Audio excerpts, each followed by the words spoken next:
Okay, before Tisha B'Av, we were learning the dinim of, after carrying, we learned the dinim of what's called geizes. Geizes is shearing wool. Now, the definition of shearing wool is removing from the body some, or people or animals, it doesn't matter, something that grows on the body that you cut off, such as hair, nails, wool, anything that grows on a living thing that you shear off. Huh? No, we'll see about taking off nits. That not the lice, but actually the knit. We'll get there soon. Must be living, right? Living animal. Is there geizes on the dead body? We'll see later. Okay, anyway. Now, the concept of malacha is when there's a purpose in the shearing of the wool. You want the wool or whatever. Okay, now, biblically, it's forbidden to do what's called geizes. It's called geizes because that's what the Hebrew word of shearing is. When it's done with a vessel or utensil which is normally used to cut, to shear. So for instance, if somebody cuts hair with scissors or with a machine, or they cut the nails with a scissors or a nail clipper, that's the biblical prohibition of geizes. It doesn't need to, it's either animals, people, it doesn't matter.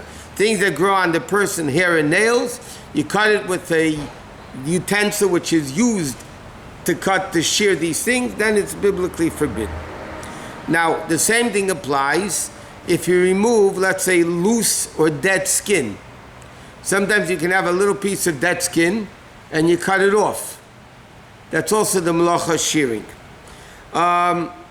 Plucking feathers from a bird is also the malacha of geizes.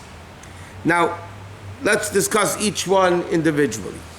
Okay, so cutting hair, taking a haircut, trimming a beard, a mustache, even shaving legs or arms or anything, or if somebody plucks out, even with their fingers, because that's the normal way of doing it.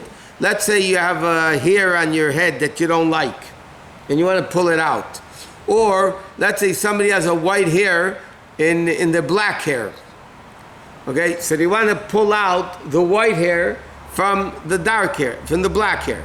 Now that's normally done. You don't take a scissors to cut. You normally just pull out the white hair.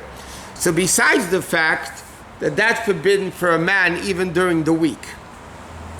Why is that forbidden for a man to pull out white hair from black hair from white hair? Because that's what's called leyilbush gavit. That's what women do. By the way, it's a whole shaila and halacha. Some people want to be a little bit more lenient today. But if somebody has nothing to do with geizes, you can't dye, a man cannot dye the hair. Why? Because dyeing the hair is what women do. They don't want to have white hair, so they dye the hair. Some poskim, contemporary poskim, want to be more lenient because today a lot of men do it too. So you can't say anymore it's a din that women do, but nevertheless there is such a concept. Okay, if somebody tweezes eyebrows, pluck a hair from the nose, or you put on, let's say, some, like here he calls it depilatory agent, like some poison. Years ago, people used to shave. They put powder, like acid, on their face, and it actually shaved. It shaved the hair. So again, that is all biblically forbidden from the Torah for the malacha of geizes. Now, if somebody doesn't do it the normal way of doing it, then it's rabbinic. So we'll see more when it comes to cutting nails and things like that. I'll tell you where it's rabbinically forbidden. If somebody, he's going to talk about it more later, but let's get into this a little bit.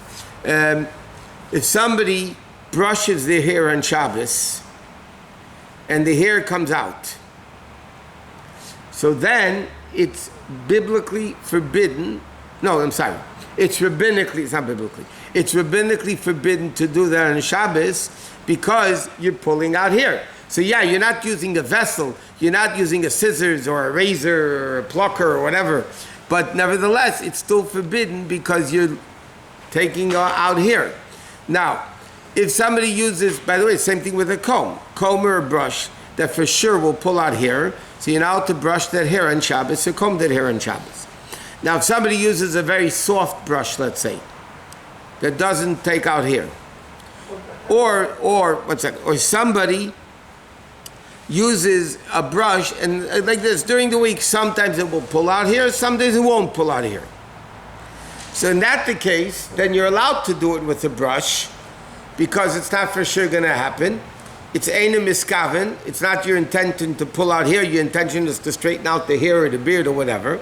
It might happen, it might not happen. It's not a psik reisha. So then it would be allowed. But if every time you brush your beard or hair comes out, then you're not allowed to do it on Shabbos. We discussed once, and the people that are not as sensitive to Yiddishkeit is going to sound very funny, but it's brought down. The Arizal once on Shabbos put his hand on his beard,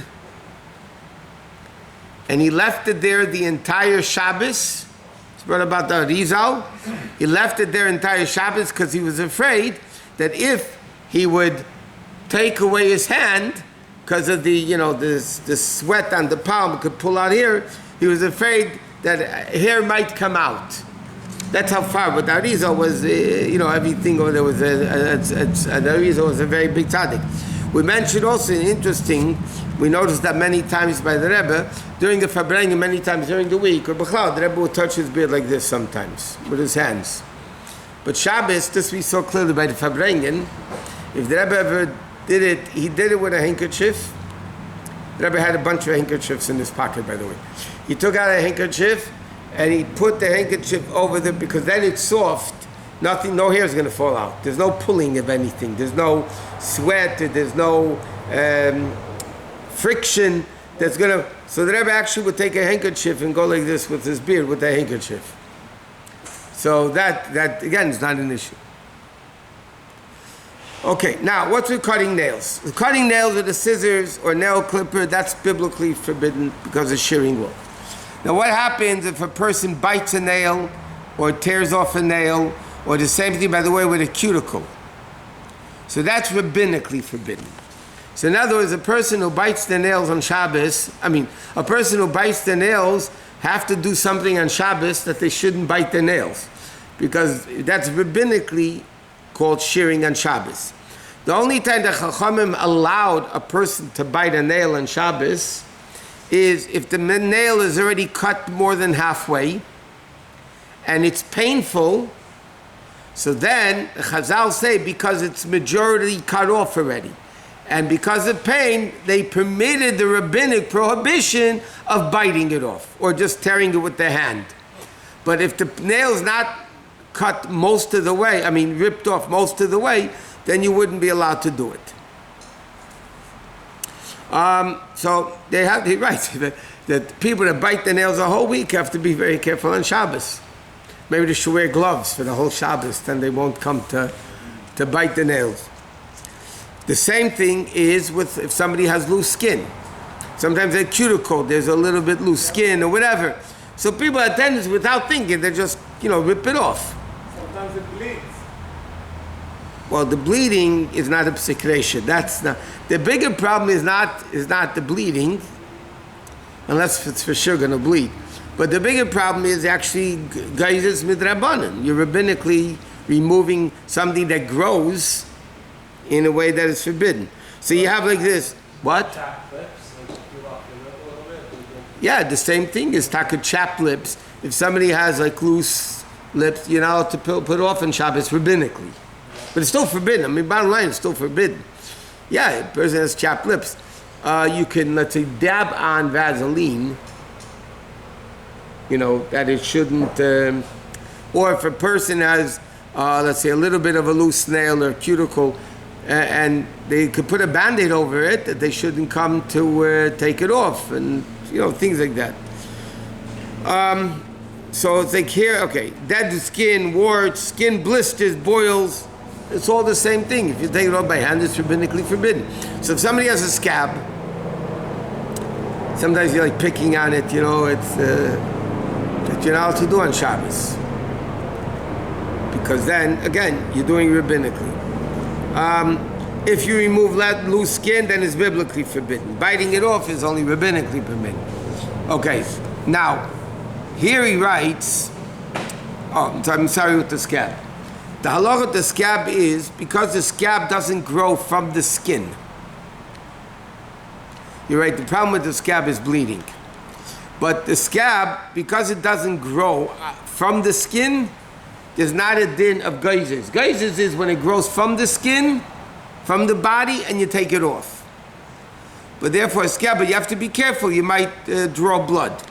So in other words, in simple English, if the scab is ready to come off, then it's not going to bleed, because it's already healed. If the scab is not ready to come off, and you take off the scab, as we know, you're going to make it bleed. And that's a shaila of shchita, or whatever, other different malachas of bleeding. That you also can do. Okay, plucking feathers, not everybody does here. Okay. Now, in order to brush the hair on Shabbat, it says like this. You have to make sure the soft bristles, okay, that don't pull any hair. And, in other words, another thing is like this. If a person's brushing their hair, even with a soft brush, but they hit a knot in the hair, so then you have to stop. Because if there's a knot in the hair and you're going to brush it, inevitably you're going to pull out the hair, which is forbidden. Okay, you can only do a little thing. It should be a separate brush. Okay, now the poskim write, even if you want to use, let's say, a special hairbrush on Shabbos, but you should have a separate brush for Shabbos. Because the one that you use during the same thing they write about a toothbrush. If you want to brush your teeth on Shabbos, remember we learned the ways you're allowed to do it, but you need a separate Shabbos toothbrush. Because the weekday toothbrush, which is used with toothpaste, which is forbidden to use on Shabbos, or a brush that you pull out hair from, so it's called uvn dechel. It's not so you need a special Shabbos brush. You can use your fingers to straighten out your hair.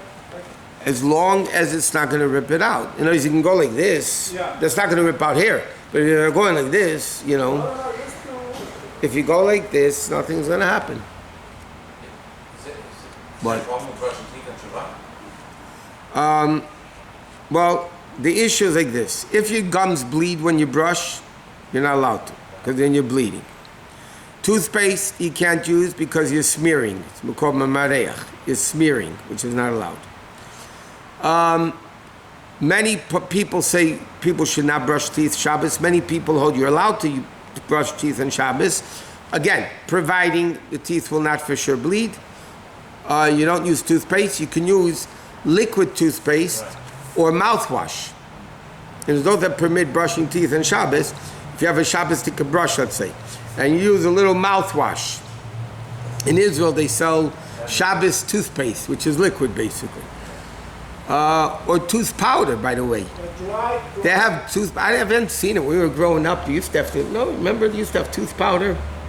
Us old guys. They used to have sell tooth powder, remember? A lot of people use tooth powder. They put the powder on the brush, and then they brush the teeth like that. How about alcohol or peroxide? That you could do. Vodka. In the vodka? Well, the problem is, if you brush your teeth in the bathroom, I would suggest you drink some vodka before you brush your teeth outside of the bathroom, make a bracha. Because once the vodka is in your mouth, you're probably going to want to swallow it. That's not a good idea in the bathroom without a bracha. So, okay.